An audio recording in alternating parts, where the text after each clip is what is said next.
বাজে সকাল 9টা আর আমরা এখন রুম ছেড়ে বেরিয়ে যাচ্ছি। শ্রীনগর ছেড়ে চলে যাব এখন আজকে Pahalgam. Bye bye room.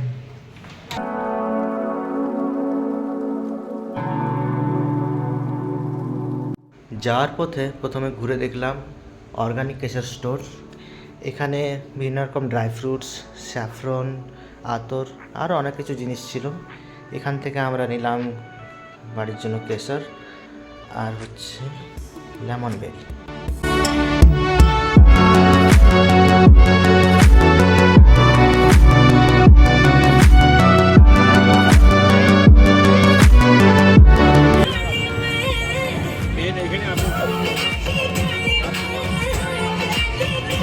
Bat factory ঘোরার পর আমরা চলে এলাম অ্যাপেল গার্ডেনে। এখানে গাছে অজস্র ফুল হয়েছে, তবে অ্যাপেলের পিক টাইম হচ্ছে ওই সেপ্টেম্বরের দিকে।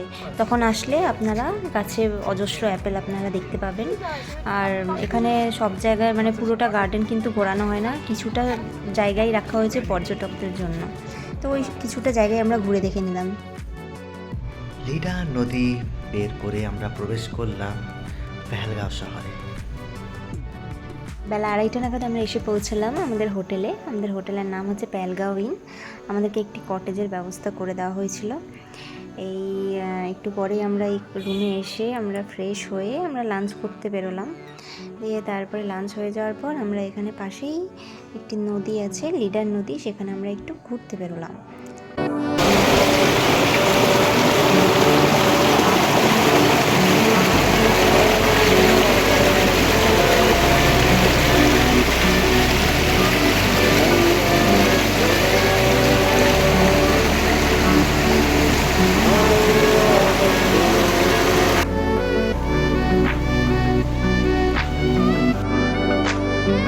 তারপর আমরা কাছে অবস্থিত লিডার ভ্যালি থেকে ঘুরে আসলাম। এই রাস্তায় বৈশরণ ভ্যালি যায়, তো আজ তো সময় নেই, কাল যাব। আজকে বেরিয়ে পড়েছি এখানের এবিসি ভ্যালি ঘোরার জন্য। প্রথমে যাবো আমরা হচ্ছে আরু ভ্যালি। এর জন্য আমরা ছোট 4 চাকা গাড়ি ভাড়া নিয়েছি, যা দরদাম করে আমরা 2100 টাকায় ঠিক করেছি। আমাদের হোটেল থেকে আরু ভ্যালির দূরত্ব খুব বেশি দূর না, প্রায় 15 মিনিটের মধ্যে আমরা আরু ভ্যালি পৌঁছে যাই। প্রথমে যে স্পটে অ্যাকচুয়ালি আমরা নামানো হয়েছিল সেখানে আমরা ভেবেছিলাম হয়তো সেটাই আরু ভ্যালি, কিন্তু একজনের কাছ থেকে জানতে পারি যে না, কিছুটা রাস্তা যেতে হবে। তো প্রথমে যে স্পটে নামানো হয়েছিল দেখতে পাচ্ছেন ভিডিওতে, এই সেই জায়গা।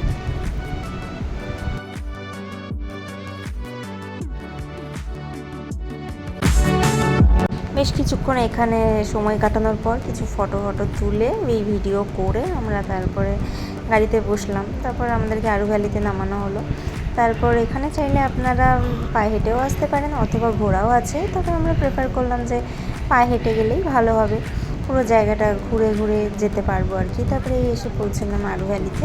এই যে জায়গাটা, এখানে কিন্তু অনেকগুলো শুটিং হয়েছে, তোমার বজরঙ্গি ভাইজান, রাজি, তারপর ইয়ে জওয়ানি হ্যায় দিওয়ানি, বিভিন্ন শুটিং এখানে হয়েছে। বেশ সুন্দর জায়গা, কিন্তু বেশ কিছুক্ষণ আমরা এখানে সময় কাটানোর পর আমরা নেমে গেছিলাম।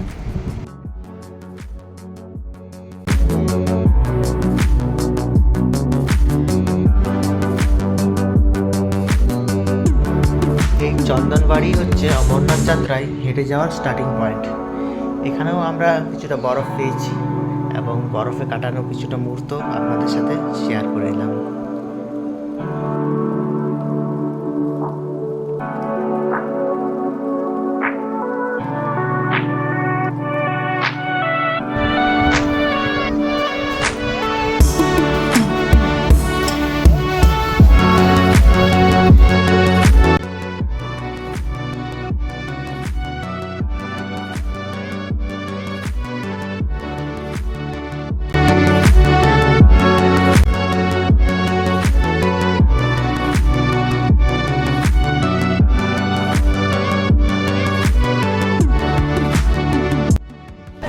এটা কি খাচ্ছি আমরা?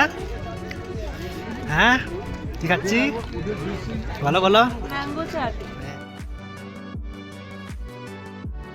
দুপুরে হোটেলে লাঞ্চ করে বিকেলে বেরিয়ে পড়েছিলাম বৈশরণ ভ্যালির উদ্দেশ্যে, যেটা আগের দিনে প্ল্যান করেছিলাম।